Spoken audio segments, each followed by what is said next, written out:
ayan, napunta na rin tayo dyan sa usaping pagmamanage siya sa'yo, di ba? Siya yung manager mo ngayon. Meron bang time na parang naging half-hearted yung isa sa inyo sa isang bagay pero ginawa nyo pa din? Like, ayoko sana to tanggapin for you.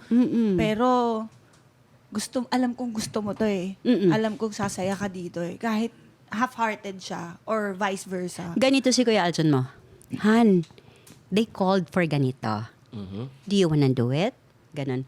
Ano daw ang gagawin ko, Han? Ako naman si ganon, di ba? Ano daw? Paano daw ganyan? Ganon. Sabi niya, I think this is good for you. Pero what do you think? What do you like? Wow. Oo. Kung ako, may ganun kasi kami. Kung ako, Han, I think tanggapin mo to. Kasi this is going to be good for your ganyan, ganito. And then, pwede yan. Ito na yung magsasanga-sanga. Pero kung ayaw mo, ikaw, what do you think? Ganun. Ang hirap niyan, no, pag kami yan, ikaw. Hindi, tinatanong nga kita, ikaw. Oo. Ano ka? Tinatanong ka nga eh. Oo. Paano mo? Ano ang opinion mo eh? Hindi.